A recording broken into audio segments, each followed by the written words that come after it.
बन गए। और जब गुरु गोविंद सिंह जी महाराज जाने लगे तब उन्होंने जो महाराष्ट्र पुणे में रतन राव जी महाराज को अपनी गद्दी का मालिक बना दिया। जब रतन राव जी महाराज जाने लगे तब उन्होंने अपनी गद्दी का मालिक श्याम राव जी महाराज को बना दिया। और जब श्याम राव जी महाराज ने शरीर छोड़ा तो उन्होंने आगरा में जिनका आश्रम राधा स्वामी महाराज शिवदयाल सिंह जी महाराज को अपनी गद्दी का मालिक बनाया। जब शिवदयाल जी महाराज ने शरीर छोड़ा तो उन्होंने महाराज विष्णु दयाल शर्मा जी महाराज को अपनी गद्दी का मालिक बनाया। जब विष्णु दयाल शर्मा जी महाराज जाने लगे तो उन्होंने पंडित भूरेलाल शर्मा जो मतलब अपने स्वामी जी महाराज के गुरु थे उनको अपनी गद्दी का मालिक बना दिया।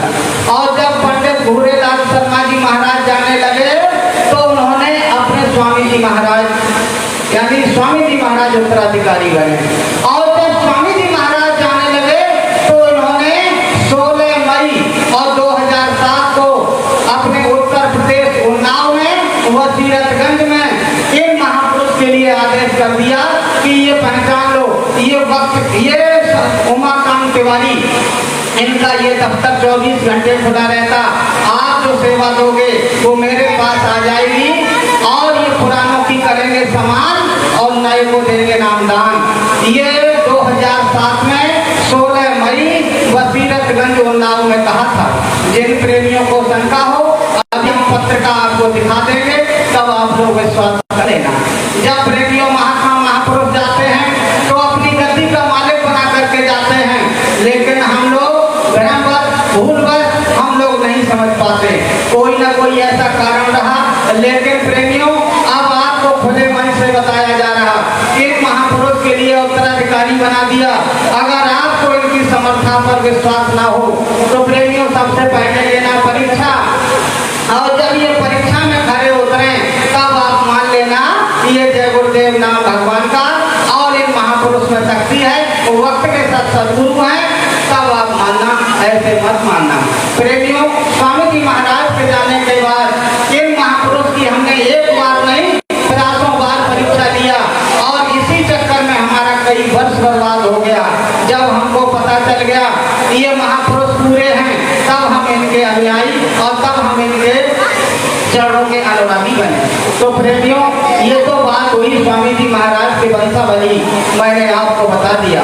लेकिन अब मैं आपको बता दूं प्रेमियों कि संत सदगुरु हमको आपको समझाते क्या हैं, देखते क्या हैं, थोड़ा सा ये समझने की जरूरत है। संत सदगुरु हमको आपको समझाते कि देखो प्रेमियों हमको आपको जो मानव कर्तन मिला ये सिर्फ और सिर्फ भजन करने के लिए मिला, क्योंकि गोस्वामी जी महाराज ने लिखा है कि सोई पावन सोई सुभग शरीरा जातन पाय भजऊ रघुवीरा। वही तन पवित्र है और वही तन सौभाग्यशाली है जिस शरीर को प्राप्त करके परमात्मा का भजन किया जाए। प्रेमियों नरतन पाय विषय मन देही और पलट सुधा सठके सलेही।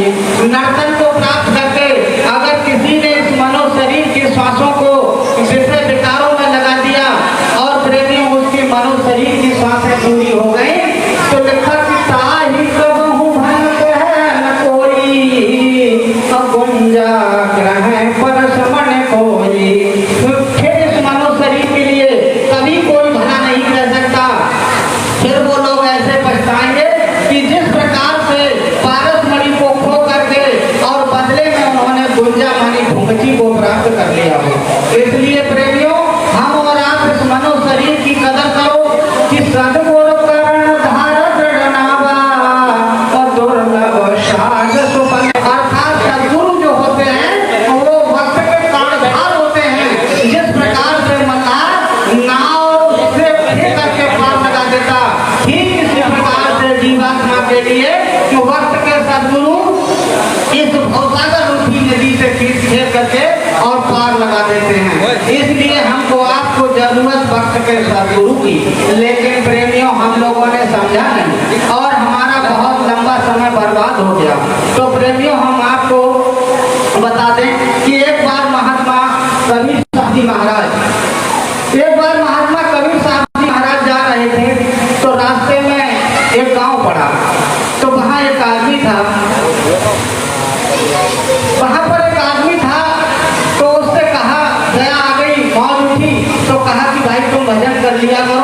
हम तुम्हें परमात्मा से प्राप्त करने का, परमात्मा से मिलने का रास्ता बता देंगे।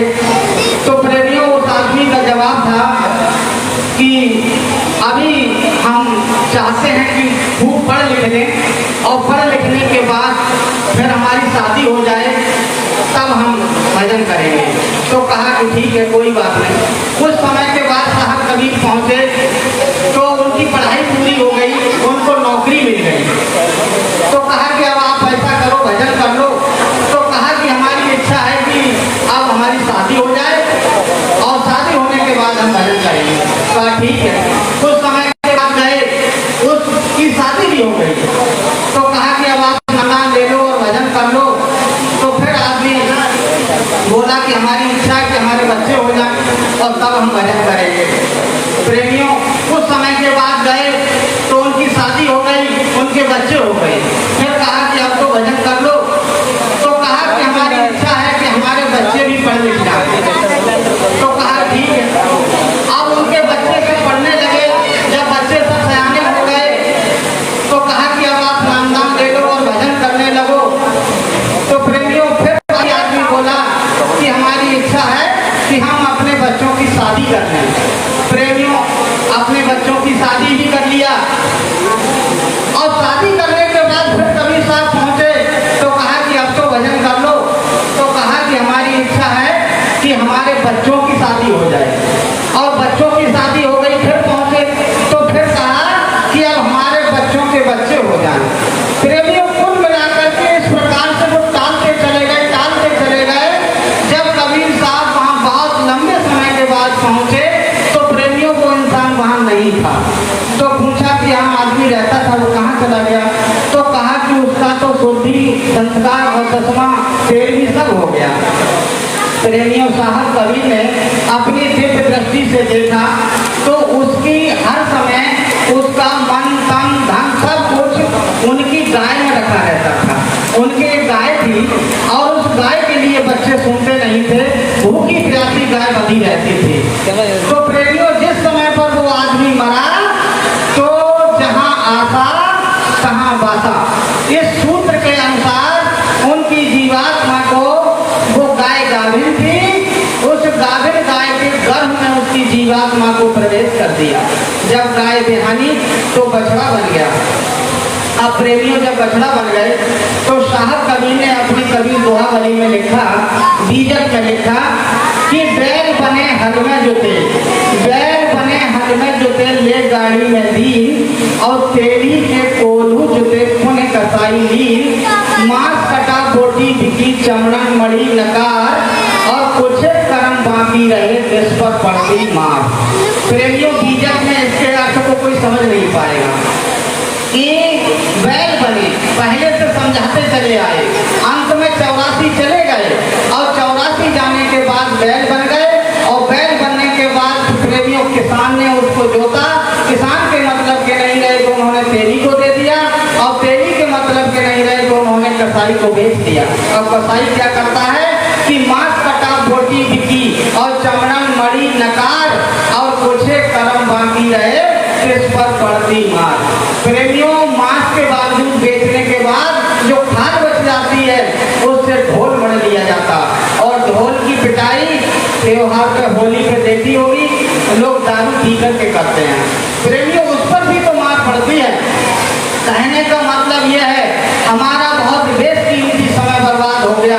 अगर इस समय पर भी हम और आप नहीं थे तो प्रेमियों ये मनो शरीर में जो मिली हुई श्वासें हैं, अगर ये फिर बर्बाद हो गई तो हमसे आपसे ज्यादा दुर्भाग्यशाली कोई नहीं होगा। इसलिए संत सदगुरु वक्त के जो कामिल मुर्शिद हैं ये हमको आपको चेता रहे हैं कि देखो प्रेमियों इस समय पर मानव तन मौजूद है और वक्त के सदगुरु मौजूद है, इनसे ले लो नामदान और करो बैठ करके भजन, यही वक्त का संदेश है। तो इस समय पर हमारे पूज्य महाराज जी ने प्रेमियों ये 22 अगस्त से और शरद पूर्णिमा तक 2 महीने का समय है। ये 2 महीना तक प्रेमियों लगातार जो गुरु पूर्णिमा का पावन प्रसाद है उसको बांटने का और रक्षा सूत्र को बांटने का हम लोगों को और शाकाहारी, सदाचारी और नशा मुक्ति का प्रचार प्रसार के लिए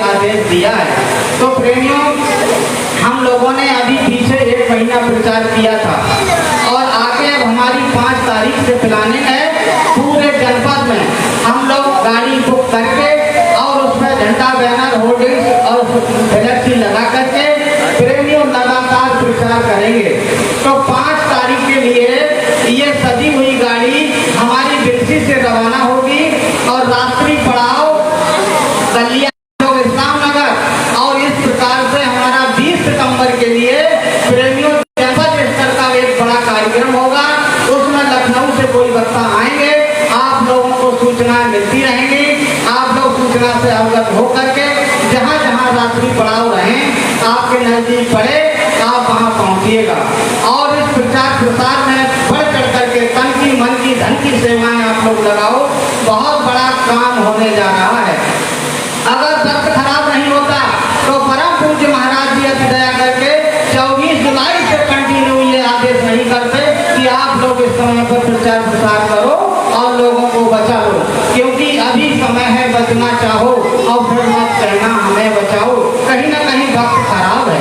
उस खराब वक्त से बचने के लिए अथक प्रयास हमारे महाराज जी कर रहे हैं। महाराज जी ने कहा कि आप लोग मेरा साथ दे दो तो प्रेमियों बहुत जल्दी काम हो जाएगा। तो प्रेमियों काम को सुगम करने के लिए इस आदेश में हमको सबको लगना है। आज हम आभारी हैं अपने भांजे वीरेश जी के कि वीरेश ने यहाँ पर अपनी अच्छी व्यवस्था बना करके और सब लोगों को संदेश सुनवाया। भाई हम तो गुरु महाराज इस समय मंच पर विराजमान हैं, उनसे विनती प्रार्थना हर प्रकार से स्वामी जी महाराज से प्रार्थना करेंगे कि हे मेरे मालिक आप इनको हर प्रकार से सुख शांति और समृद्धि प्रदान करो कि इन्होंने ये मकान बनाया और इस मकान में ये सब लोग कुशल पूर्वक रहें। ये मकान इन्हें हर प्रकार से सुख शांति समृद्धि प्रदान करे। इस मकान की आज मतलब ओपनिंग उद्घाटन कह सकते हो, इसी उपलक्ष्य में ये कार्यक्रम रखा। तो गुरु महाराज इन पर दया बरकरार बनाए रखें। इन्हीं शब्दों के साथ हम अपनी वाणी को विराम देंगे, क्योंकि हमारे बीच में और भी विद्वान वक्ता मौजूद हैं। आप लोग विस्तार से उनको सुनेंगे। अगर इतनी देर बोलने में मेरे से कोई ऐसा शब्द निकला हो जो आपके सम्मान को ठेस पहुंची हो तो बच्चा समझ करके माफ कर देना। जय गुरुदेव।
जैसा कि आपको भी बताया गया, प्रचार प्रसार का आदेश हमको आपको मिला और महाराज जी ने कहा कि इस समय पर हर प्रकार के लोग दुखी, सभी लोग दुखी हैं और उनको आने वाली बीमारी और मुसीबतों से रक्षा और मदद के लिए हुजूर ने जो प्रसाद और रक्षा सूत्र भेजा, तो आप जो यहाँ आए हैं यहाँ से भी आपको प्राप्त होगा और उस प्रसाद को आप अपने घर पे ले जाकर और प्रसाद बढ़ा लें, क्योंकि वो समय में मुसीबत में बीमारी में तकलीफ में मदद करेगा। और उसी रक्षा सूत्र से आप अपने घर पे जाकर और जितने भी सदस्य हैं उतने रक्षा सूत्र बाजार से लेकर और इस रक्षा सूत्र से मिलाकर छुआकर सभी के हाथ में बांध दें और आप अपने परिवार में मित्रों से रिश्तेदारों से सबसे ये विनती प्रार्थना कर लो कि भाई शाकाहारी हो जाओ। भले ही आप किसी भी देवी देवता पीर पैगंबर औलिया को जिसको भी मानते हो उसको आप मानो, कोई मनाही नहीं है, लेकिन आप शाकाहारी सदाचारी और नशामुक्त रहो, क्योंकि आगे का समय विनाशकारी वही बचे जो शाकाहारी। ये संदेश किसने दिया है? समय के महापुरुष स्वामी जी महाराज के आध्यात्मिक उत्तराधिकारी पूज्य बाबा उमाकांत जी महाराज। तो प्रेमियों, हमको और आपको पहली बात तो महापुरुष की निंदा आलोचना की तो बात बहुत दूर है, कोई किसी प्रकार की आदेश पर शंका भी नहीं करनी, क्योंकि सबूत जैसे अभी भैया ने बताया आप आजमा कर देख लो, हम तो आजमा कर देख चुके हैं और दुनिया के संसार के लोग भी आजमा कर देख चुके हैं। क्योंकि आप विचार करो, जैसे एक पिता के उसके पिता के खाते की चेक बुक है और उस चेक बुक को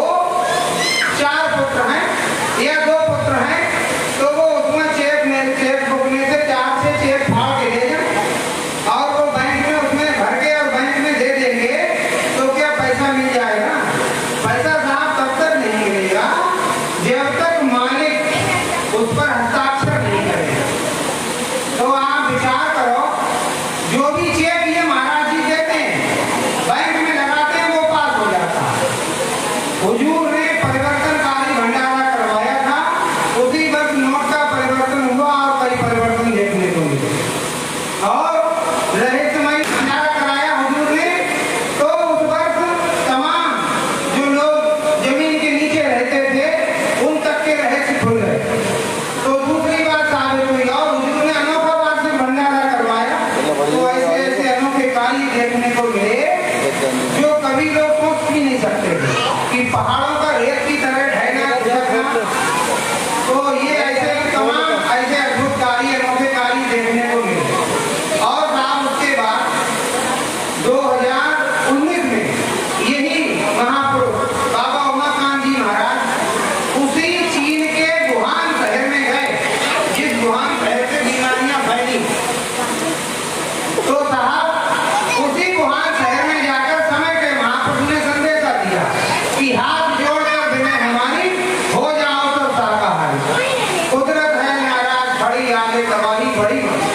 तो वहां के लोग जो जीवित काकरोच और मतलब जीव जंतुओं को जिंदा खा जाते थे उसी शहर के लोगों ने बात नहीं मानी और उसी शहर से कोरोना वायरस फैला। उसी वुहान से फैला। उसी वुहान में ही अरे महापुरुष सब जानते साहब उन्होंने उसी शहर को क्यों चुना? उन्हें पता था कि यहीं से बीमारियों का भंडार फूटे। तो बोले पास ना। उसके बाद महाराज जी ने कहा 2020 की 1 जनवरी को कहा था कि भाई देखो इस वर्ष बीमारियां फैलेंगी जीव जंतुओं में और उनके अंडे और मांस खाने से बीमारी मनुष्य को लगी। और वो बीमारियां फैली और मनुष्य को लगी। कहां से फैली? वुहान से फैली। ये भी चेक पास हो गया। फिर महाराज जी ने 5वां चेक दे दिया कि ये वर्ष 2021 2020 से भी ज्यादा खराब जाएगा। ये चेक उन्होंने दे दिया और ये चेक समय आने पर पास हो गया। और 2021 2020 से भी ज्यादा कठिनाई और घातक रही। पिछली बार तो लोगों को कोरोना पॉजिटिव हुए थे, मरे कम थे। भारत में बहुत कम मरे थे। इस बार तो हमारे कस्बे में 10-12 कम से कम 10-12 लोग मर गए। एक परिवार के तो पति पत्नी और 2 बच्चे सब खत्म हो गए। केवल एक बेटी रही। आप उनसे जाकर पूछो कोरोना में कितना नुकसान हुआ। अरे आपका क्या गया? आप कहते हो बिजली चला गया, व्यापार चला गया और हाथ में रुपया पैसा था वो चला गया। अरे उसके घर में जाकर पूछो जिसके कमाने वाला सब चला गया। उसके घर में 5 सदस्य थे, 4 खत्म हो गए। उससे पूछो क्या गया। अभी भी हुजूर ने कहा है ये मात्र ट्रेलर था, बीमारियां तो अभी आगे आएंगी। इसलिए आप शाकाहारी हो जाओ। अरे मरना तो उसको कहते साहब जब 20 में से 19 मर जाए। एक घर में 4-4 लाशें रखी होंगी उसको मरना कहेंगे। और ये महात्मा श्राप नहीं दे रहे हैं, ये आपको चेता रहे हैं, बता रहे हैं। क्योंकि महात्मा भूत भविष्य वर्तमान सब जानते हैं और वो अभी से बता रहे हैं कि आप शाकाहारी हो जाओ, नहीं तो कुदरत है नाराज खड़ी आगे तबाही बड़ी बड़ी। तो साहब इनके चेक इसलिए पास होते हैं क्योंकि इन पर स्वामी कौन? स्वामी जी महाराज बाबा जय गुरुदेव जी महाराज हस्ताक्षर करके इनको चेक देते। इनके चेक पर गुरु महाराज हस्ताक्षर करते हैं, असली चेक है पास हो जाता है। तो प्रेमियों इतने प्रत्यक्ष प्रमाण जब आपको मिल गए तो प्रत्यक्षम किम प्रमाण। जब प्रत्यक्ष आपके समक्ष है तो प्रमाण की क्या आवश्यकता है? ऐसा ना हो आपको 4 साल बाद परीक्षा लेनी जय गुरुदेव नाम की, तब तक कुदरत का थप्पड़ हमको और आपको लग जाए और हमारा आपका कुटुंब निकल जाए। महात्मा जो भी आदेश देते साहब उसमें तत्काल लग जाना चाहिए। इसीलिए हमारी और आपकी भलाई है।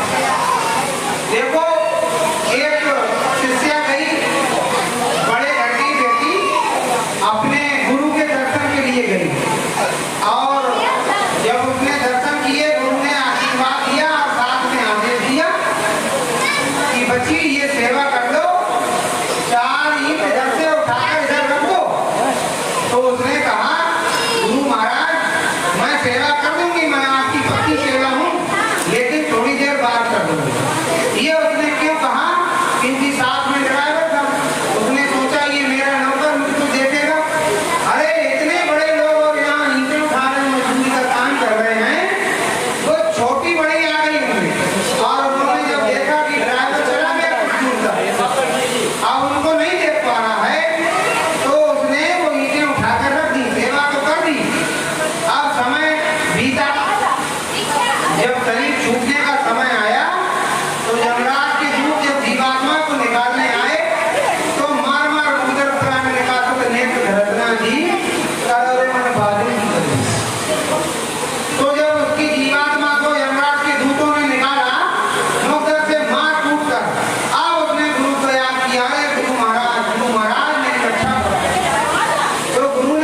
ये सेवा तत्काल कर दी होती तो आज मैं तत्काल तेरी रक्षा करने के लिए आया। तो प्रेमियों, हमको और आपको समय के महापुरुष के आदेश में तत्काल लग जाना चाहिए।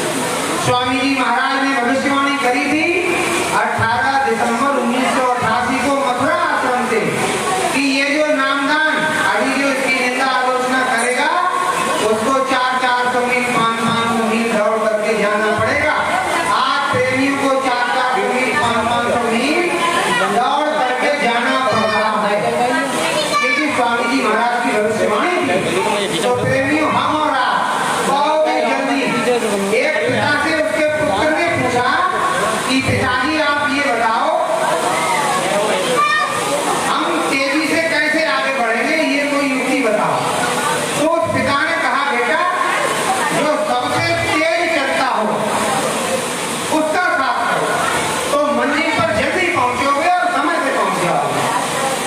तो कहने का मतलब है प्रेमियों, सबसे तेज प्रचार प्रसार की गाड़ी कौन सी चल रही है? उज्जैन वाले महापुरुष।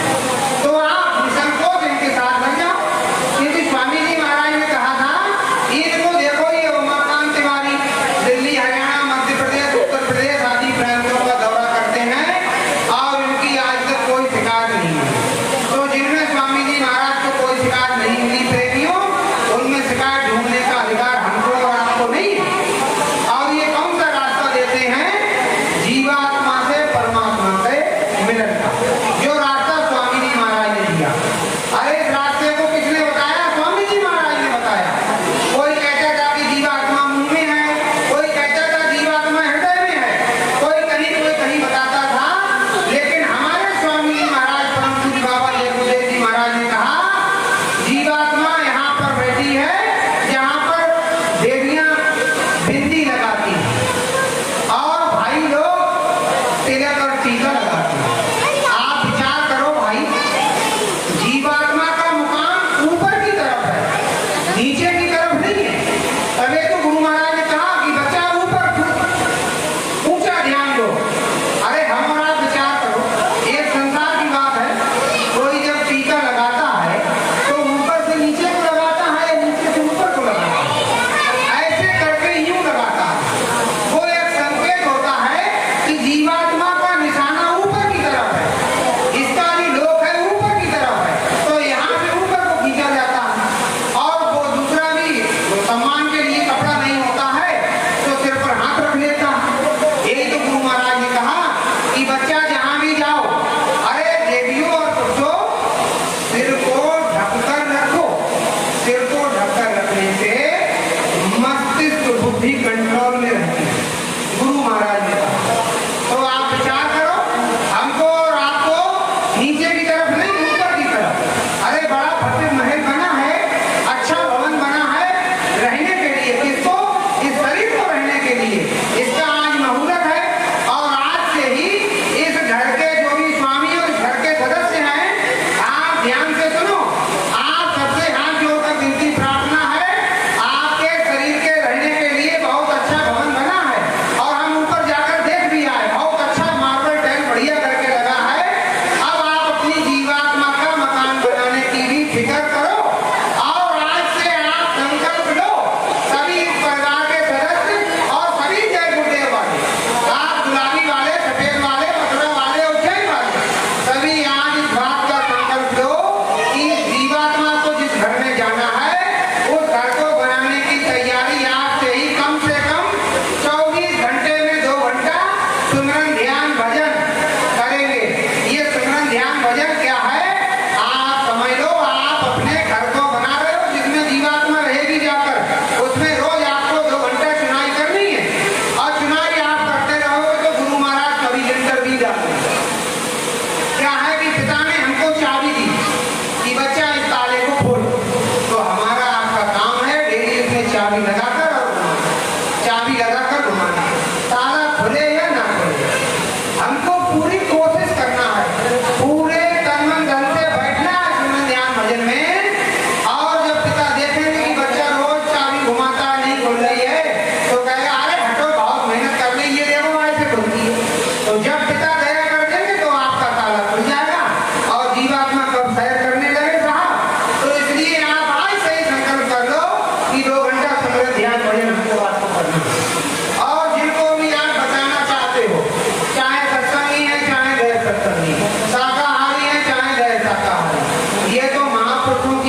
एक बार राजा पीपा गए थे। संत रविदास जी थे मोची, वो जूता काटने का काम करते थे, जूता सिलते थे। तो जब वो पहुंचे उनके पास, डूबते छिपते रात में तो गए कि साहब हम हैं राजा और ये है मोची। लोग कहेंगे अरे इतना बड़ा राजा इन मोची के पास क्या कर रहा। तो वो गए राजा और उन्होंने प्रणाम किया। महात्माओं का सम्मान तो करते थे, लेकिन वो शिष्य हमारी छोटी बड़ी थी कि मैं राजा हूँ।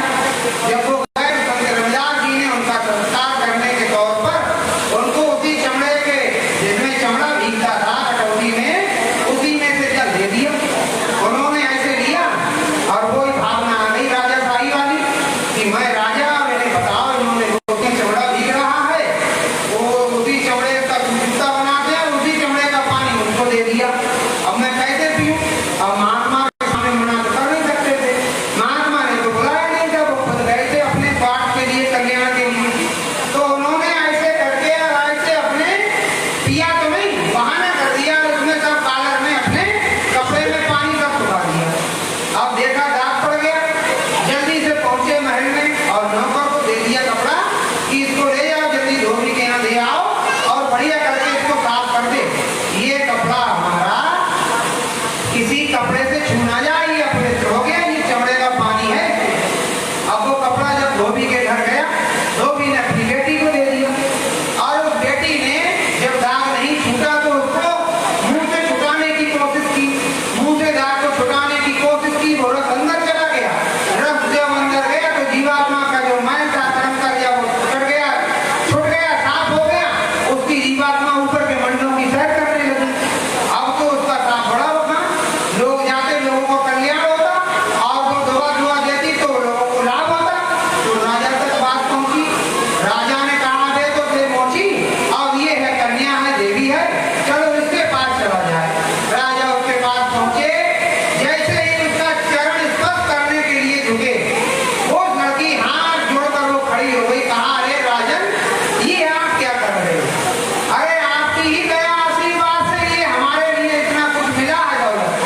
कहा कैसे कि आपके वो कुर्ते में जो दाग था वो छुटाने के लिए मैंने मुंह से छुटाने की कोशिश की और उसमें जाने कौन सा चमत्कारी रस था, वो मेरे अंदर जाते ही और मेरी जीवात्मा ऊपर के मंडलों की सैर करने लगे।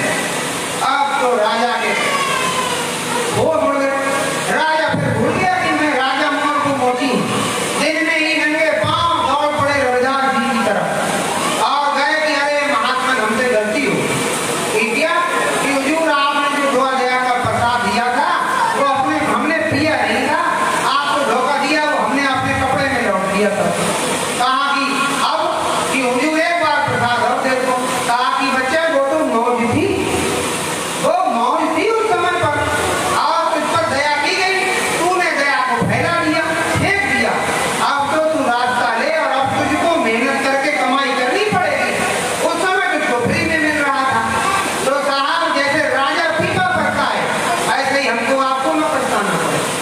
संसार के लोगों को खूब ये विश्वास हो गया है कि ये बाबा उमाकांत जी महाराज, ये किनके चेला है, बाबा जय गुरुदेव जी महाराज। ना तो स्वामी जी महाराज की कोई बात कटी और उनकी दया दुआ आशीर्वाद, उनके ट्रांसफार्मर से जो बिजली सप्लाई उनके लिए मिल रही है, वही तो दुआ दया करंट ये संगत को दे रहे हैं। तो जब असली ट्रांसफार्मर से बिजली आ रही है तो साहब कोई सवाल ही नहीं उठता है फेल होने का। बल्ब जलेगा क्यों नहीं, बल्ब जलेगा मगर उस तार से जलेगा जिसमें बत्ती आ रही। तो जिनको सुमिरन ध्यान भजन करने का आदेश और रास्ता हुजूर ने दिया, उनको दया दुआ मिल रही है। तो इसी तरह से हम और आप भी इस चीज को समझें। तो और इसका प्रसाद तो आप लो और इस प्रसाद को जिसको बाबा उमाकांत जी महाराज ने भेजा है, इस प्रसाद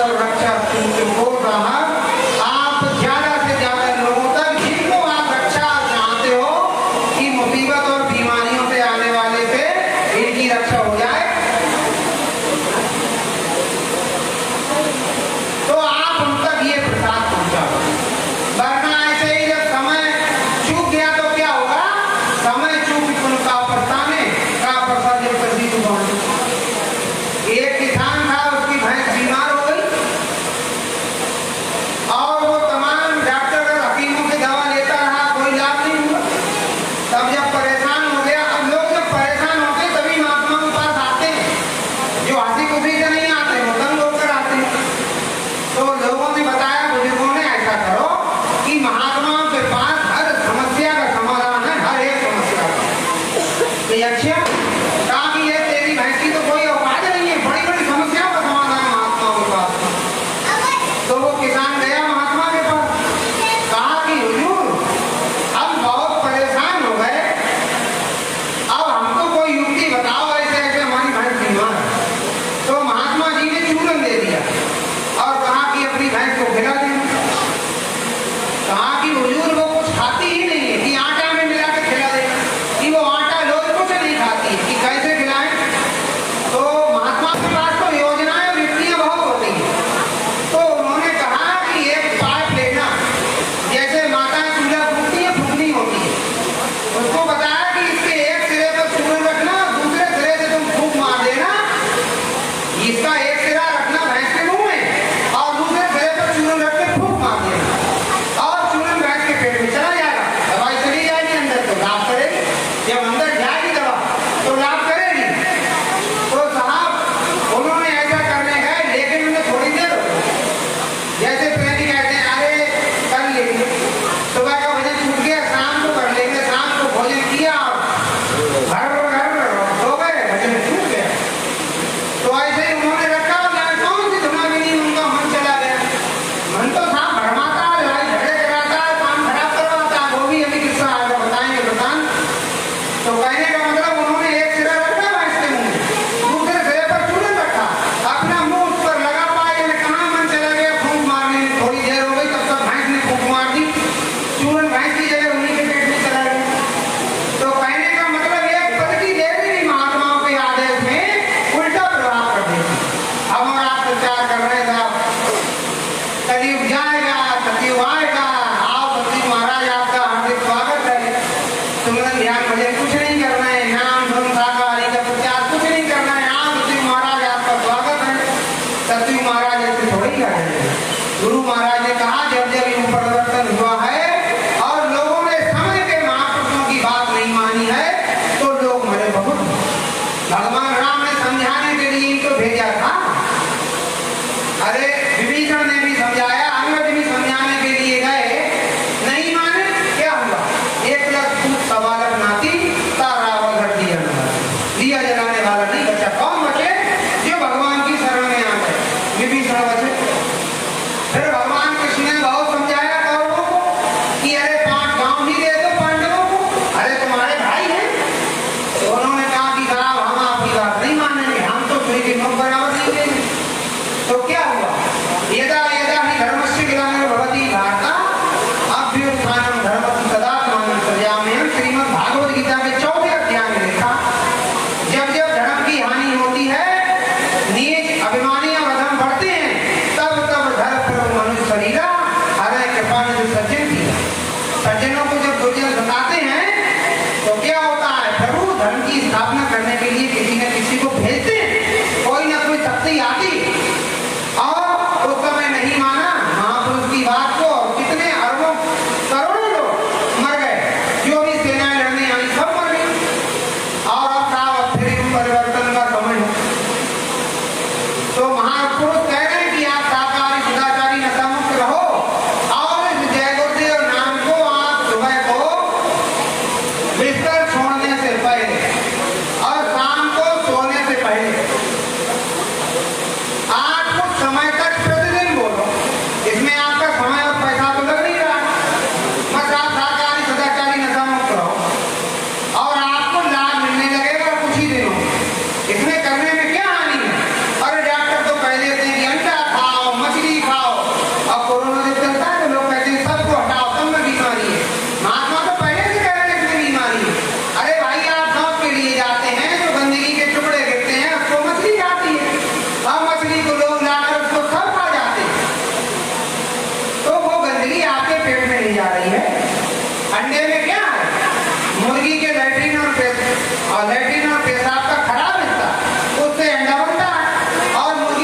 इसको नहीं करोगे तो कुछ भी मिलने वाला नहीं है।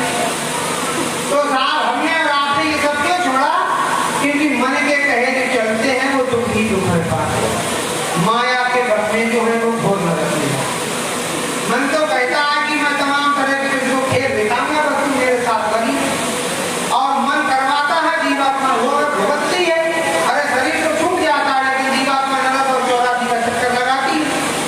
एक महात्मा थे, अच्छे महात्मा थे, तो वो जंगल से निकल कर जा रहे थे। उनकी नजर पड़ गई कोई मेला लगा था, तो उन्होंने कहा अरे मेला लगा है, इसमें तो खेल तमाशा होगा। मन ने कहा कि इसमें तो खेल हो रहा होगा कुछ ना कुछ।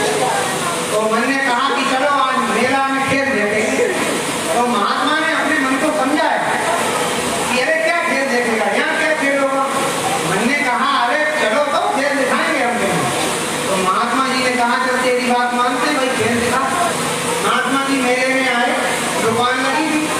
दुकान में वो व्यापारी के पास एक शिकारी आदमी, जंगली आदमी जो शहद लोग लाते हैं जंगल से तोड़कर, वो अपना शहद लाया, उसने व्यापारी को दिया, कहा कि साहब, और वो अपनी नीम की डंडी के साथ लाया। कहते हैं कि नीम का शहद ज्यादा गुणकारी होता है। कहा कि साहब नीम के पेड़ का शहद है और आप देखो इसकी अच्छे से कीमत हो। तो उन्होंने कहा कैसे? साहब नीम का है, अच्छा है, गुणकारी, आप टेस्ट कर लो। तब तक महात्मा जी पहुंच गए। मन ने कहा अरे प्योर शहद है, नीम का शहद है, चक्के देखो। महात्मा के मन ने कहा महात्मा जी से, महात्मा जी ने कहा अरे तू खेल दिखाने लाया था, तूने शहद में लाके हटा दिया। कहाँ खेल दिखा, खेल कहाँ? मन ने कहा अभी दिखाते हैं खेल, आप एक थोड़ा सा उंगली पे लो, चक्कर देखो। तो महात्मा जी ने कहा चल मन कह रहा है भाई, थोड़ा शहद ले लिया और चखा। तो अब तो लोग रुमाल रखते हैं, तमाम सैनिटाइजर करते हैं, धोते हैं। पहले क्या करते थे, कपड़ा है तो कपड़े से पोंछ लिया, नहीं तो कोई दीवार है उससे ऐसे कर दिया। तो उन्होंने शहद चाखा और ऐसे कर दिया, बचा हुआ उंगली अपनी साफ कर दी। तो महात्मा जी ने कहा शहद खा लिया, अब चले तेरा खेल कहाँ है? मन ने कहा अभी दिखाते खेल, तसल्ली से बैठे रहो। वो जो शहद उन्होंने पूछा था, कहा कि इसकी तरफ देखते रहे। उसने क्या किया, शहद जो पहुंचा था उस पर साफ मक्खी बैठी। मक्खी ने कहा ये मेरा भोजन है, मक्खी शहद पर बैठ गई। अब मक्खियों को देखकर छिपकली ने कहा अरे इतनी मोटी मोटी मक्खियां, ये तो मेरा भोजन है। छिपकली ने उन पर मक्खियों पर झपट्टा मारा, उनको खा गई। अब छिपकली को देखा तो सेठ के व्यापारी के यहाँ सफेद बिल्ली रहती थी, घूमती रहती थी, टहलती रहती थी इधर उधर। बिल्ली ने कहा इतनी मोटी छिपकली, ये तो मेरा भोजन है। बिल्ली ने झपट्टा मारा, छिपकली को खा लिया। अब बिल्ली देखी, पूरी बिल्ली, स्वस्थ बिल्ली, वो शिकारी को कुत्ते रखते साथ में, बैग तोड़ने जाते कुत्ते रखते अपने साथ में, आपने भी देखा होगा। कुत्ते ने कहा ऐसी तंदुरुस्त बिल्ली, स्वस्थ, ये तो मेरा भोजन है। कुत्ते ने झपट्टा मारा, बिल्ली वहीं ढेर हो गई। अब सेठ को बड़ी गुस्सा आई। सेठ ने कहा कि तूने, तेरे कुत्ते ने मेरी बिल्ली मार दी, तूने मेरी बिल्ली मार दी। सेठ ने उठाई लाठी और कुत्ते के मार दी। अब शिकारी को गुस्सा आया, उसने उठाई लाठी सेठ के मार दी। सेठ ने फिर लाठी उठाई शिकारी के मार दी। अब तो साहब वहां बड़ा तमाशा लग गया। तो महात्मा जी ने कहा अरे भाई बस कर, अरे तेरा खेल हो गया, तमाशा ये खूना खच्चड़ हो गया, यहाँ लड़ाई झगड़ा हो गया। तो मैंने कहा और देख लो तमाशा। तो साहब मन तो ऐसे ही तमाशे दिखाता है, वो हमको और आपको मन की ही तो देन है। महात्मा तो हरियुग में मिले और जीवात्मा तो महात्मा ने बताया कि लख 84 खत्म हुई ना 20 कलप युग चाल रहे, नाक में दम आ गई, करे क्या मरते मरते हार गए। अब ये ऐसा हुआ क्यों? क्योंकि हम महात्मा के पास जाना छोड़ दिया। मन ने कहा इनके पास जाओगे, अच्छे खासे अंडा खलिया मछलियां शराब सब मौज लेते हो, पार्टी करते हो डेली, सब छूट जाएगा। अब मन की बात मान गए साहब, वहां जाना छोड़ दिया तो मन तो 84 के चक्कर लग जाएगा। और समय के महापुरुष के पास बहुत सी योजनाएं होती हैं मन को कंट्रोल करने की और आपको दया दुआ आशीर्वाद दिलवाने की, ज्यादा से ज्यादा युक्तियां होती हैं। ऐसे ही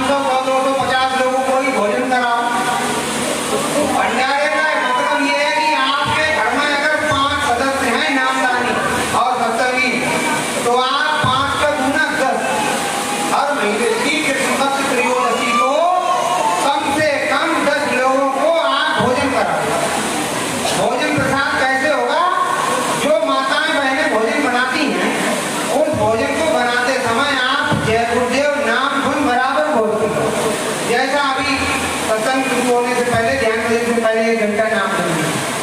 इसी तरह से आप नाम बोलती रहो और भोजन प्रसाद तैयार होगा तो वो होगा प्रसाद। और बिना नाम बोले आपने भोजन तैयार किया तो वो रह गया आपका केवल भोजन या खाना।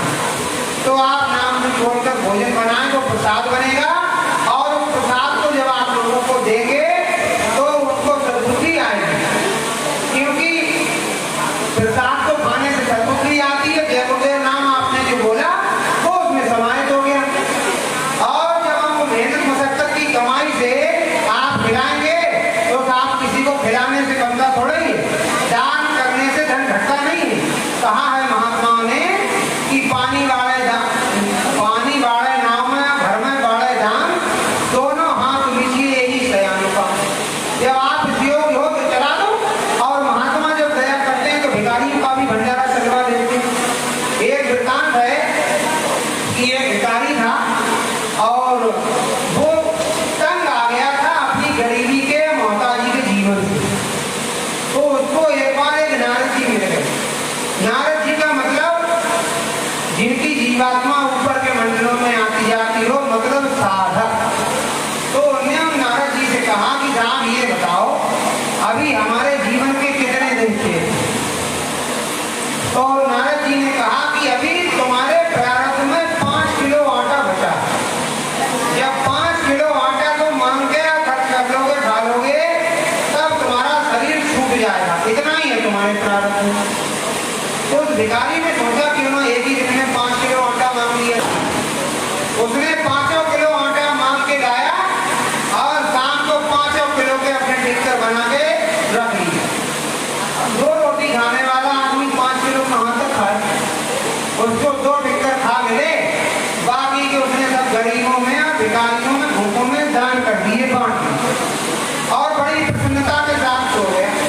क्या मैंने 5 किलो मांग लिया और अब मेरा शरीर छूट जाएगा। बड़ा प्रसन्न होकर खुशी खुशी सो गया कि अब हम सुबह तक मर जाएंगे। सुबह को साथ जीवित उठा। अब चिंता बढ़ गई। इधर देखा तो बरसता में 5 किलो का दूध 10 किलो तैयार। उसने कहा नारद जी ये क्या नई मुसीबत? कही क्या कि साहब आपने कहा था 5 किलो प्रारब्ध में बचा है और 5 किलो हमने मांगा, अब फिर हमारा शरीर क्यों नहीं छूटा? नारद जी ने कहा भाई तूने 5 किलो मांगा लेकिन खाया तो 2 ही फिर, बाकी तो तूने गरीब और भूखों में दान कर दिया। तो तूने खाया कहाँ 5 किलो? भाई चलो ठीक है, फिर 10 किलो क्यों? भाई खाने किसी को गरीब को खिलाने से कम का थोड़ा ही है। तेरा भाव सच्चा था और सच्चा अच्छा भाव था तो परमात्मा ने तेरा दूना कर दिया, क्योंकि तेरे मन में कपट नहीं था, छल नहीं था, पूरा विश्वास था कि मेरा शरीर छूट जाएगा।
तीसरा, ज्यादा से ज्यादा घरों में नाम लो।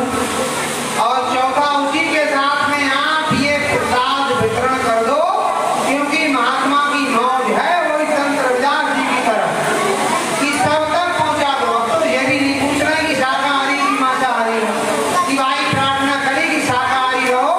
बाबा जी की प्रार्थना है, समय खराब आ रहा है और बाबा जी ने आपको याद किया है और बाबा जी को सभी की चिंता है, फिक्र है। बाबा जी ने ये रक्षा सूत्र और प्रसाद आपको भेजा है, आप ज्यादा से ज्यादा लोगों तक पहुंचा दो। भाई कोई नहीं ले तो जबरदस्ती भी नहीं है। महात्मा का तो बाप प्रेम का प्रचार। अब तो प्रचार में निकले थे पिछली बार और वो गांव हमारे इधर पड़ता है मामदगंज, उसमें पहुंचे तो एक साहब आए खूब तंदुरुस्त।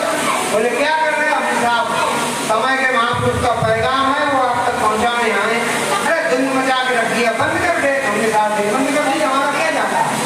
अरे हम तो आप तक आपकी आने वाली मुसीबतों से बचने की युक्ति बताने आए। उन्होंने बताइए वो, आपने कहा बंद कर, बंद कर दी। भाई बड़ा गाड़ी हमने बढ़ा लिया है। बोले वहाँ जाकर फलाने लाला गुप्ता जी हैं, वे हैं जब गुजर वाले, वहाँ जाकर तुम बचा दे। बोले हम ठीक है साहब जा रहे हैं। तो हमारे साथ महात्मा का तो प्रेम का प्रचार है। आप कहो चुप, हम कहोगे चुप। आगे आके फिर बोलेंगे, क्योंकि हम लोग साहब हुजूर ने कह दिया नाचो तो घूंघट पैसे नाचो तो उनके नाचो।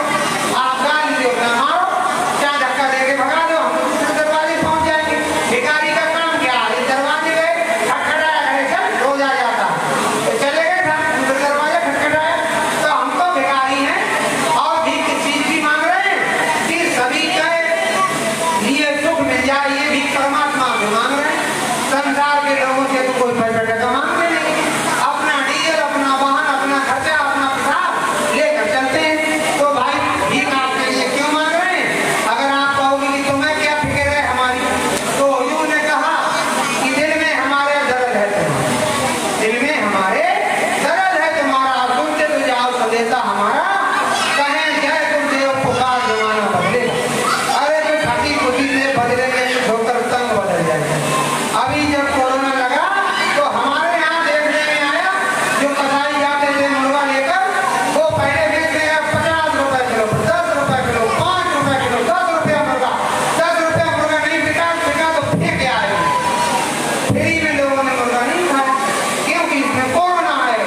अंडे में कोरोना, मछली मांस में कोरोना, बड़े बड़े खाने वालों को छोड़ दिया।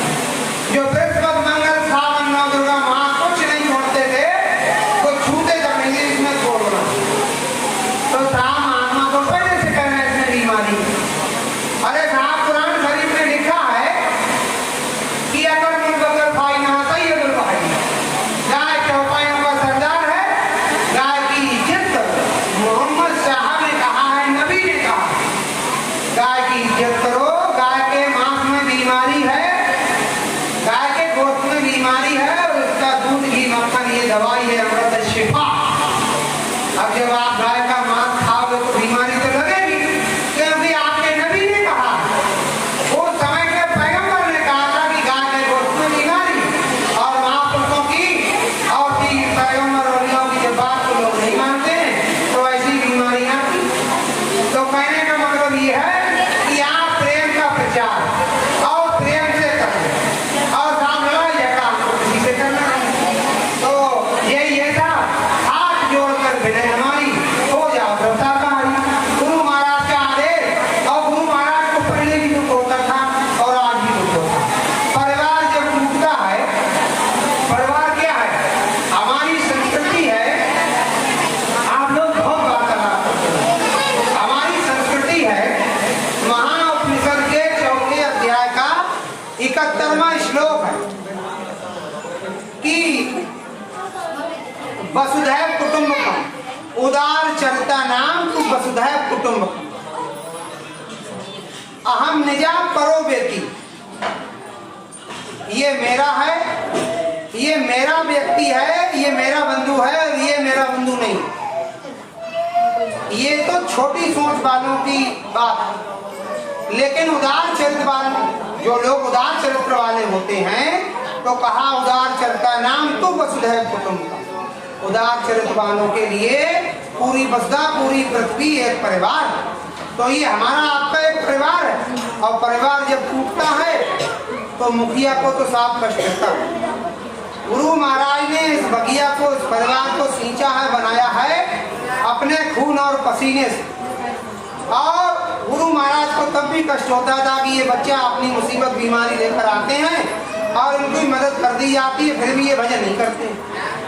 तब भी गुरु महाराज को कष्ट होता था और गुरु महाराज को अब भी कष्ट होता है, क्योंकि गुरु महाराज ने कहा सन 2007 बसीरतगंज उन्नाव में, ये उमाकांत तिवारी ये नया को देंगे नामदान, पुरानों की करेंगे संभाल और भूले भटकों को बताएंगे।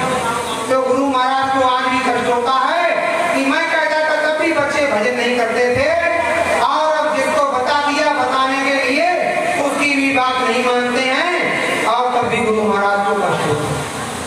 प्रेमियों, हम और आप समय के महापुरुष के आदेश संदेश को माने और स्मरण ध्यान भजन में लगे, जय गुरुदेव नाम धुन बोले और बुलवाएं, भंडारा हर महीने की किस्मत त्रयोदशी पर चलाएं, ज्यादा से ज्यादा घरों में नाम धुन करें और ये प्रसाद ज्यादा से ज्यादा लोगों तक बांट दें। जो भी आपको एक मुट्ठी आधी मुट्ठी मिले, 10-5 जाने, उन्हीं में आप अपने बाजार से आधी किलो 1 किलो दाना लेकर मिला लेना और अपने मित्र रिश्तेदार मिलने वालों तक ये प्रसाद पहुंचा देना और कह देना समय के महापुरुष बाबा उमाकांत जी महाराज का संदेश है कि आने वाला समय बहुत ही खराब है, उससे बचने के लिए आप शाकाहारी सदाचारी नशा मुक्त हो जाओ और जय गुरुदेव नाम धुन बोलो।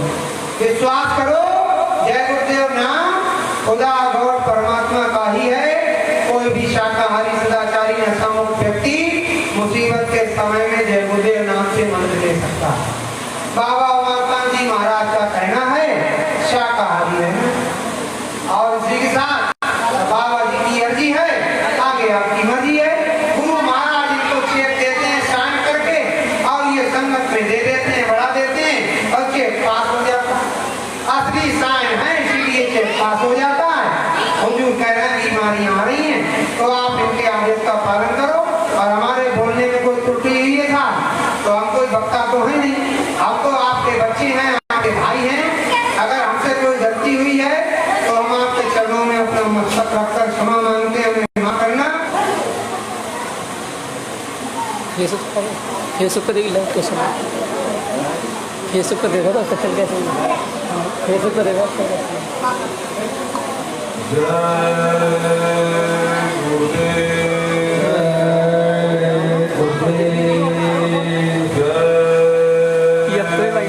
माइक चलना रही है।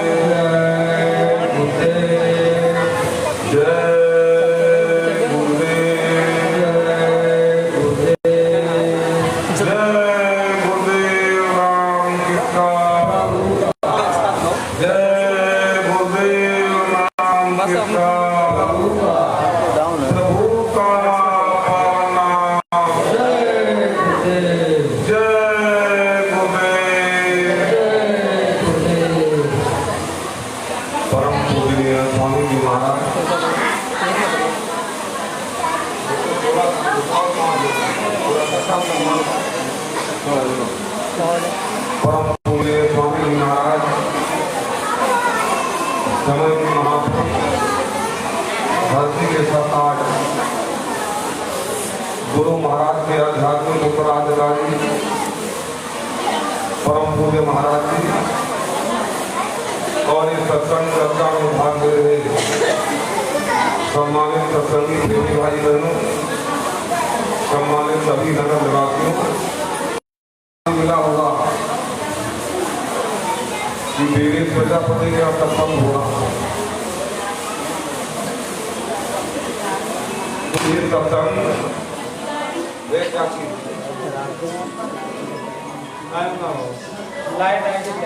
सत्संग है क्या, और सत्संग सुनाता कौन यार रवि तू मानेगा और ये सत्संग तीन बातें की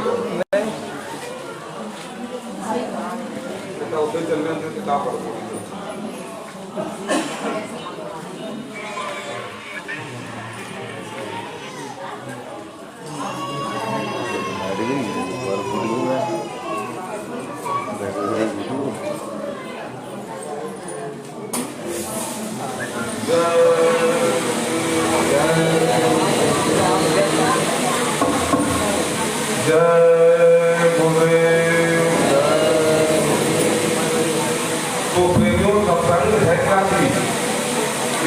सुनाता कौन है और किसको सुनाया जाता है, 3 बातें। जैसा कि सत्संग नाम में ही आप समझ गए होंगे कि जहाँ सत्य का संग हो जाए वो सत्संग कहलाता है। लेकिन सत्य है क्या और असत क्या है, इसको समझने के लिए हमारा आपका पूरा जीवन समाप्त हो जाता है, नहीं जान पाते। और जबकि हम बहुत भजन गाते हैं, झूठे जग की झूठी माया, मूर्ख इसमें क्यों भरमाया, किसको बता रहे हो जी कि ये संसार झूठा है और यहाँ की जो माया वो झूठी है। तो ये सब झूठ दिखाई दे रहा पर सत्य क्या है, वो परमात्मा सत्य है। और दूसरा सत्य है कि जिसका जन्म हुआ है वो निश्चित तौर पर उसे मारना है, यानी मृत्यु भी सत्य है, वो परमात्मा सत्य है। और जीवात्मा क्या है, ईश्वर अंश जीव अविनाशी चेतन अमर सहज राशि। जिस जीवात्मा के द्वारा हमारा आपका शरीर चल रहा है, 5 कर्मेंद्रियां 5 ज्ञानेंद्रियां 10 इंद्रियां सक्रिय एक्टिव है। और एक समय ऐसा आएगा जिस शरीर को अपना कहे कि मेरा शरीर, वो शरीर होगा, सारे अंग होंगे उसके अंदर, लेकिन यही समाज परिवार होएगा जब दिन वो मिट्टी हो गई, खराब हो जाएगी। फिर इसके क्या हो गया कि ये शरीर जिसको कहा हीरा तन, हीरा जैसी काया, अनमोल मानव तन पड़ा हुआ है। आपके मिट्टी को हो गया कि इसी ईश्वर के अंश चेतन जीवात्मा की चेतनता से शरीर काम कर रहा था। आंख देख रही थी, हाथ काम कर रहा, दुकान बोल रही, और वही जीवात्मा निकल गई। शरीर न जिंदा पहले था और न जिंदा आ रहा, पहले मरा हुआ था और जब जीवात्मा का शरीर हो गया तो वहां केवल भाग में जिंदा हो गया, आगे जीवात्मा निकल गई, फिर मर गया। तो इसलिए शरीर का नाम क्या है, इसके कई नाम है। किराए का मकान, इस्लाम धर्म में से कहते हैं अशरफुल मखलूकात, खुदा की बेहतरीन नेमत, इसको देवनारायणी शरीर कहा जाता है। और इसी का धर्म क्या है, मरण धर्म, ये भी उसी का नाम है कि मरना ही इसका धर्म है, उसी का नाम शरीर है। आप संत महापुरुष इस तन को नहीं, इसी तन को चलाने वाली जीवात्मा को सत्संग सुनाते हैं कि वो सत्य का अंश है। और झूठे शरीर में इसका संबंध हुआ और झूठे शरीर के कहा मिला, झूठे संसार में। और इसी संसार को जीवात्मा ने कहा मेरा है, शरीर मेरा है, घर मेरा है, परिवार मेरा है। इसी झूठ को माना सच। अब यही जीवात्मा इसी झूठे संसार से निकलकर झूठे शरीर को छोड़कर और उसमें समा जाए तो सच पहले भी था, आज भी है और आगे भी रहेगा, वो उसका नाम परमात्मा है। तो संत महापुरुष इसी जीवात्मा को दर्शन करने के लिए शरीर को ये हाथ मास का फूला और इसी संसार में मिला और 96 करोड़ श्वास की पूंजी है। और जिस दिन 96 करोड़ श्वास की पूंजी खत्म और ये देश की शरीर यही रह जाएगा, यही मिला था, यही छूट जाएगा। इसकी केवल 3 गति, संज्ञानम। अगर इस तरबेज में समाप्त होने के बाद कोई जमीन में गाड़ देगा तो इसके कीड़े पड़ जाएंगे, खराब हो जाएगा। और इसकी शरीर को अगर जंगल में किधर खा देगा तो विचरा कर देगा। और यही शरीर अगर घर में छूट गया तो 8वीं 15 और शाम को ले जाएंगे और एक घंटे में दिखाकर इसकी बन जाएगी। इसकी चौथी गति है ही नहीं, सबकी केवल 3 गति और चौथी गति हो रही है नहीं। ऐसे शरीर को हमने क्या माना कि मेरा है, जानते है क्या चीज साधन धाम और मोक्ष का द्वार पाए न गई परलोक समाज। ये साधना करने का भान है और इसको प्राप्त करने के बाद परलोक को हम सुधार सकते हैं। जहाँ परमात्मा रहता वहाँ हो सकते चिंतन वो है। और इसी दल को भगवान राम ने समझाया कि नर समान न कवने देगी और ईश चराचर इराचर रहेगी कि मनुष्य के समान दूसरा कोई शरीर उत्तम है ही नहीं। इसीलिए चर अचर के जीव उस परमात्मा से ईश्वर से प्रार्थना करते हैं कि हे परमात्मा एक बार हमारे लिए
ये अभ्यास हमारे महापुरुष कराते रहे कि अंतिम समय पर ही राम का नाम याद आ जाए, क्योंकि वो राम का नाम इतना पावरफुल है कि जाप नाम सुनत एक बार उतना ही भोजन सिंधु अपार।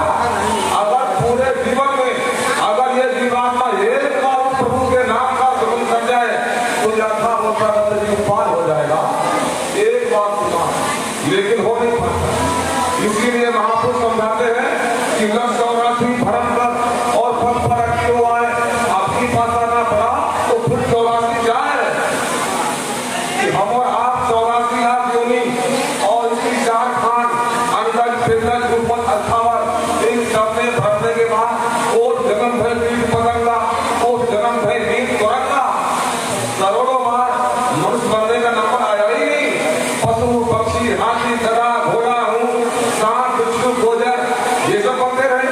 आप जब हमारा आपका जन्म जन्मांतर का पुण्य इकट्ठा हो गया समूह बन गया पुण्य का, तब उस परमात्मा ने कर्म का फल। इसका उद्देश्य क्या है मन का? कोई पावन कोई सुवन शरीरा जापन पान भजिय रघुवीरा। वही तन सौभाग्यशाली है, वही तन सुंदर है जिसको प्राप्त करके परमात्मा का भजन किया जाए। अब आप कहो जयपुर के वाले करते हो और बोलने का आप ही करते हो, मैं क्या मना करता हूं। लेकिन भजन विषय किसका है? शरीर का। शरीर को तो भगवान राम ने कहा कि साधन धाम और मोक्ष का द्वार पाई न गई परलोक हमारा। ये साधना करने का भान है तो और मुक्ति और मोक्ष का द्वार इसके अंदर है। तो साधना कौन करेगा? ये धाम किसको मिला है? जिस आत्मा ने कहा प्रभु अब प्रभु कृपा करो यह भांति सब कर भजन करो दिन रात्रि। इसको कहने वाला हमारा शरीर खोलेगा। शरीर तो उस समय पर मेरे भाई बहनों 4-6 महीने का मांस का भूख था उस समय पर।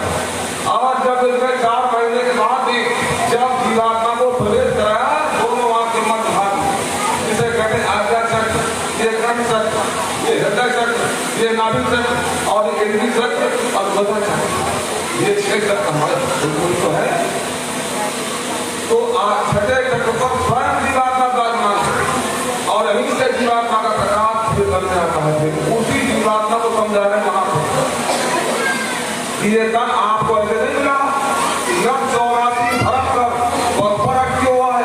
आपकी पासा ना और फिर 84 जाए 84 लाख योनि भरमने भटकने के बाद को अब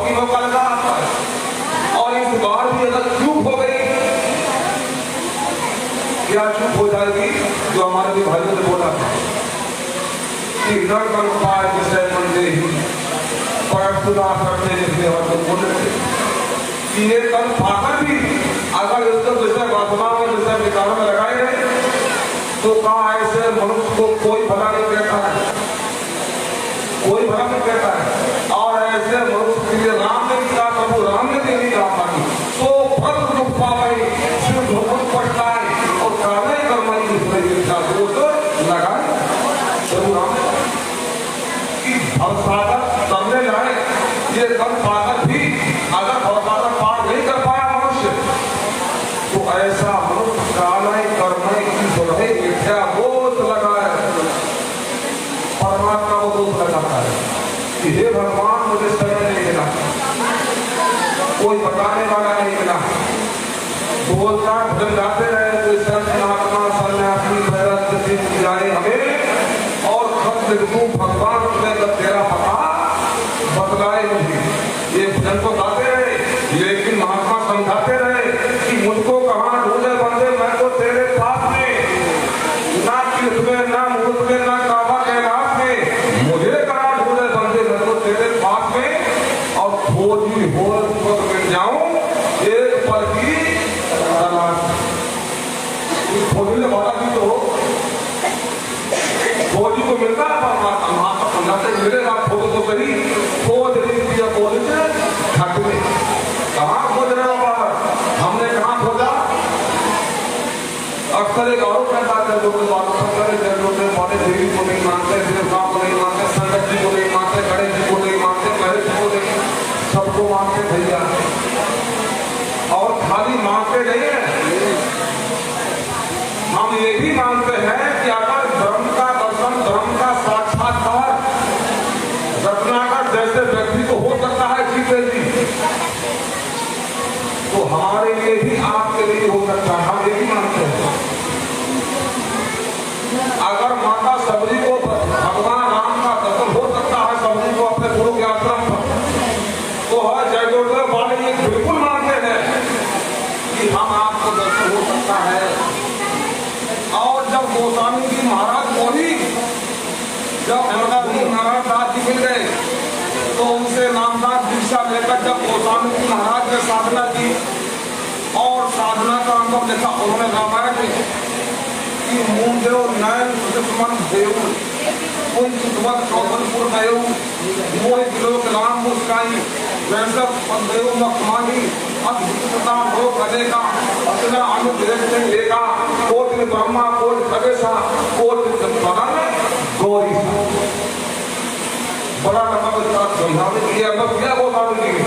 तो जब मीराबाई के लिए कन्हैया का दर्शन हो सकता है सीधे जी तो प्रेमी भाई बहनों जय गुरुदेव वाले भी मानते हैं कि भगवान का दर्शन आपको भी हमारे लिए भी सीधे जी हो सकता है,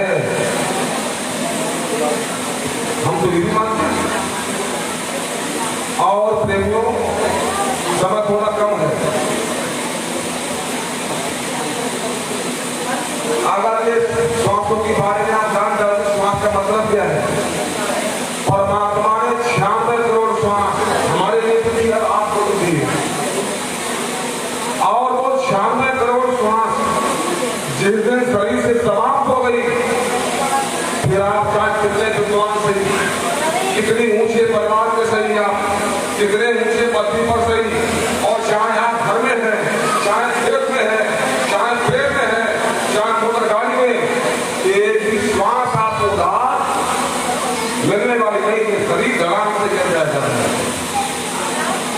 इसमें श्वासों की पूंजी है और इन्हीं श्वासों की पूंजी को के रहते हुए हम क्या उपदेश देकर आए थे यहाँ कि इन्हीं श्वासों की पूंजी समाप्त होने से पहले परमात्मा तेरा इतना भजन करूंगा तुम्हें पाकर ही रहूंगा और इतना भजन कि दोबारा हमको सरोवर व्रत में आना पड़ेगी नहीं।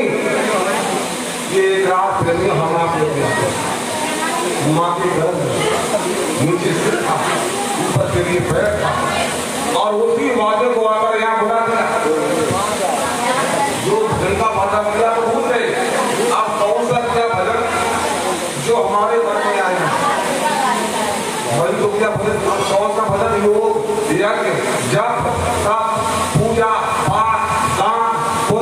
भंडारा, कंबल बांटा खूब, कपड़े बांटे, अन्न बांटा खूब, भंडारे किए, यही तो क्या भागवत कराई। ये सब क्या है?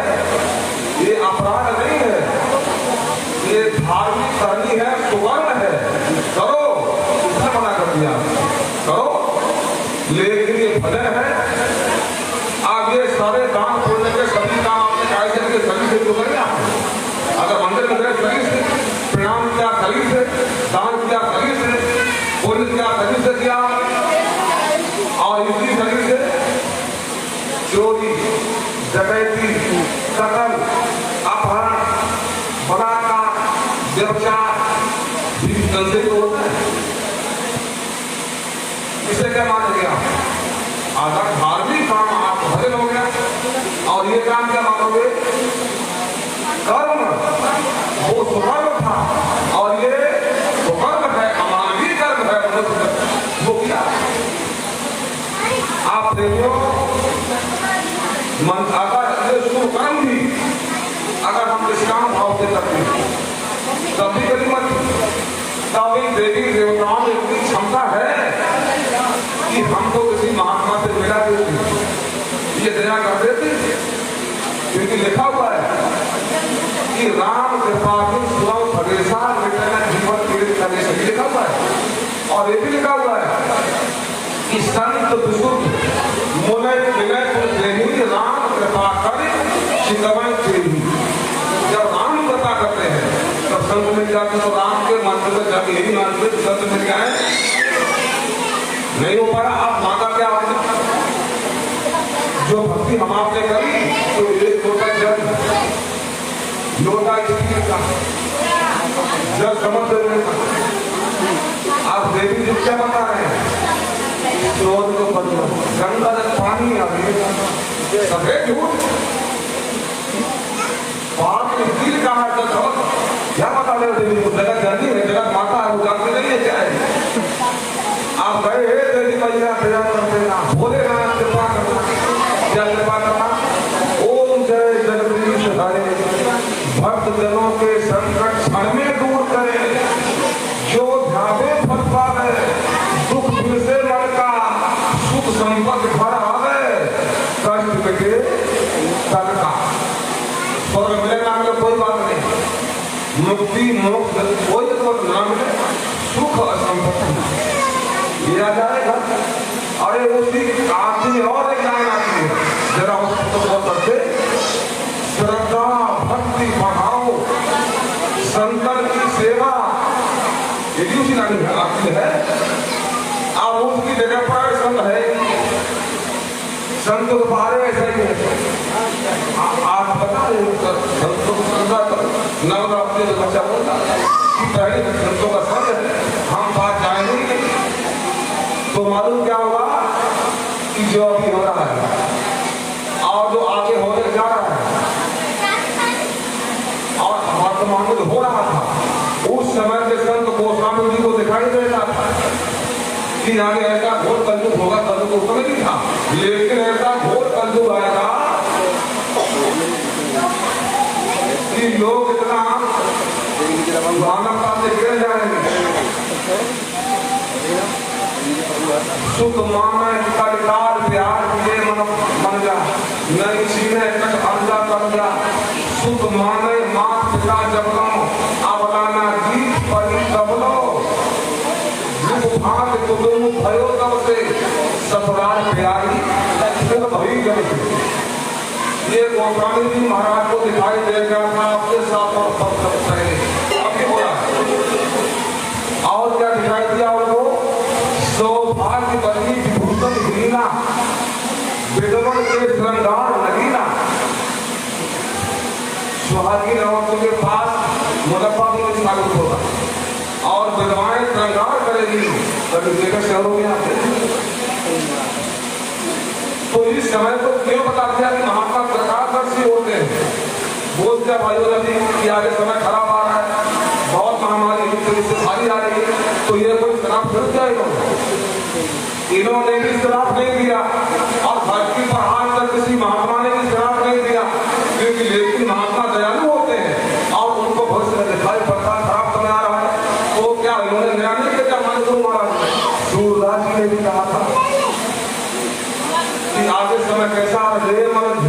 न धरे, संपत्तो 1000 के ऊपर ऐसा योग करे, पूरा पश्चिम उत्तर दक्षिण उत्तर फिरे, आकार मृत जन्म व्यापक पर्दा बहुत मरे, उठमान जाए अंबर में ग्रह ग्रह युद्ध करे, और मानसिक फेंके जगमाही पर्दा बहुत मरे।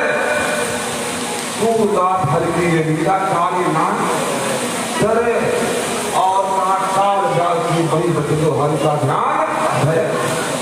उन्होंने कैसे दिए तो संत किसी को शराब नहीं, आने वाले खराब समझ बचाने का आह्वान करते हैं। पंडित हमारे परम गुरु महाराज और वर्तमान के महापुरुष संत माता जी महाराज इस काम को कर रहे।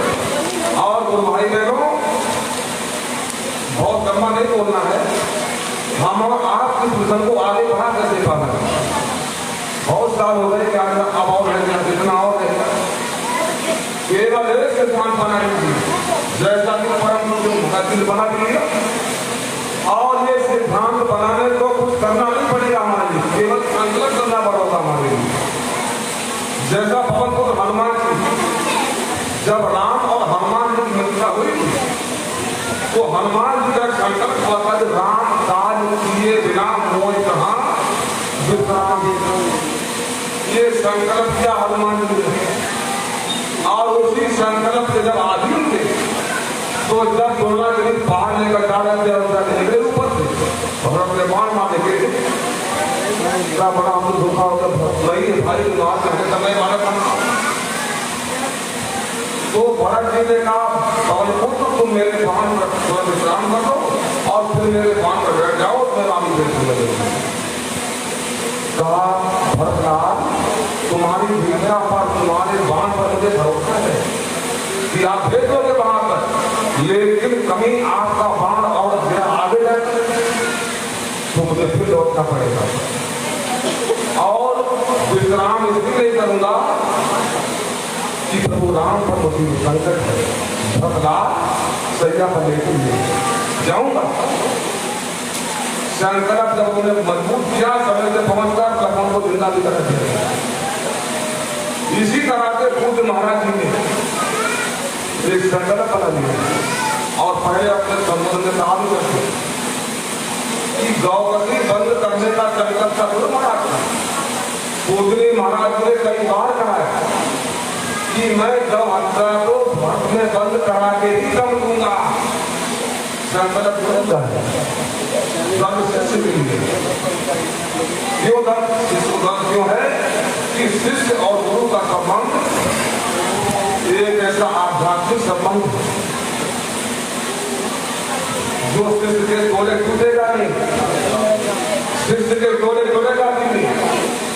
ये दोनों काम गुरु के हाथ में रहता है। इतना हमारे जो नहीं बोलेंगे चलो, लेकिन तुम्हारा काम नहीं मानेगा 5 मिनट भाई तुम्हारे यही करेगा। इसलिए प्रेमियों हम आपको महाराज जी की तरह इस आदमी की परामर्श होने पर बहुत बराबर। अरे जब नामदान मिला आदेश देखा था, आदर्श बनने का आदेश करते ही तो थोड़े ना करें हम आपके लिए होगा।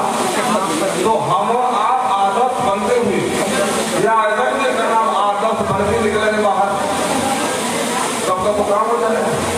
आदर्श बनना रहेगा बनाएगा कौन कि गुरु के वचन अंतर मन माना और गुरु की मूर्त अंतर मन जाना। जब ये दो काम बनाए रखोगे तो कभी प्रेमियों कर्ता पर का भाव आएगा ही नहीं, और यही कर्ता पर का भाव काटने को ले गया नरक। याद रखना सेवा के बारे में यह कहा गया है कि अगर सेवादार को सेवा का फल मालूम हो जाए कि सेवा का फल यह होता है तो कभी वो सेवादार सेवा को छोड़कर अपने घर जाएगा ही नहीं।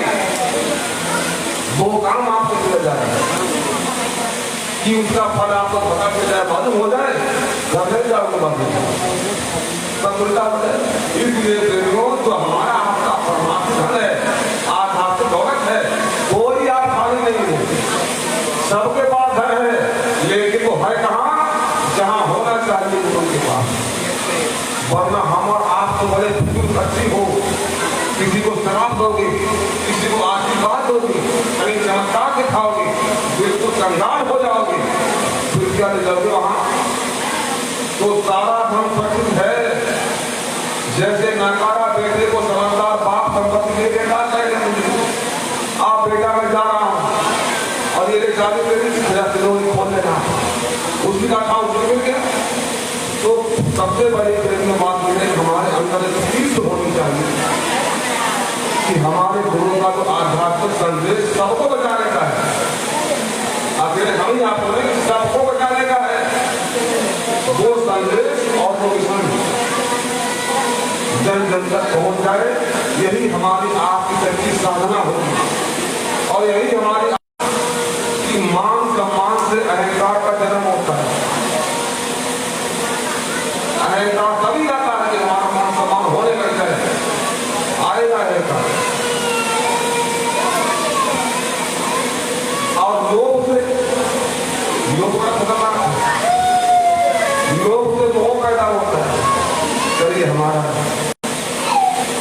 इसीलिए कम लाभ लाभ और मान क्यों चाहे पड़ेगा फिर तुम्हें। ये सब स्थायी चीज है।